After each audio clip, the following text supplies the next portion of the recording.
অষ্টম pay commission নিয়ে জোর চর্চা চলছে বর্তমানে। কেন্দ্রীয় সরকারি কর্মীদের মূল বেতন কতটা বাড়বে, ভাতা কতটা বাড়বে, এই সব নিয়ে জল্পনা তুঙ্গে। নয়া পে কমিশনে অন্যান্য ভাতার সঙ্গে বাড়বে পরিবহন ভাতাও।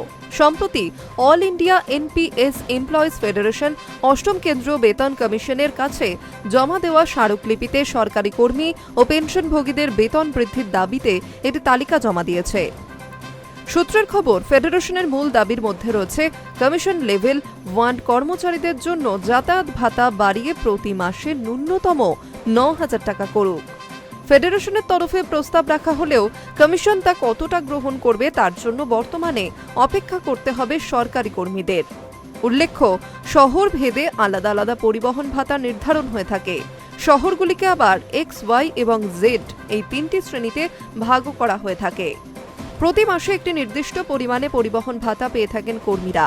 নিয়ম অনুযায়ী এক্স শহরের কর্মীদের সর্বোচ্চ পরিবহন ভাতা দেওয়া হয়।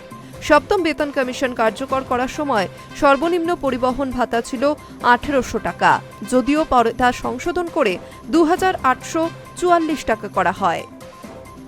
কর্মচারীদের ডিএ ও মহার্ঘ ভাতার সঙ্গে এই পরিবহন ভাতা বা টিএ যুক্ত হয়। তবে ডিএ বৃদ্ধির সাথে বাড়ি ভাড়া ভাতা বা এইচআর এর মতো অন্যান্য ভাতাগুলির কোনো পরিবর্তন হয়নি। সেসব নির্ধারণ হয়ে থাকে বেসিক পের সাথেই। মনে করা হচ্ছে 2027 সালের মাঝামাঝিতে নয়া কমিশন কার্যকর হওয়ার আনুষ্ঠানিক ঘোষণা হতে পারে। নয়া পে কমিশনের ফলে 18টি কর্মচারী স্তর জুড়ে প্রায় 50 লক্ষ কেন্দ্রীয় সরকারি কর্মচারী এবং প্রতিরক্ষা কর্মী ও অবসরপ্রাপ্ত সহ প্রায় 65 লক্ষ অবসরপ্রাপ্ত কেন্দ্রীয় সরকারি পেনশনভোগী উপকৃত হবেন। Hi News network.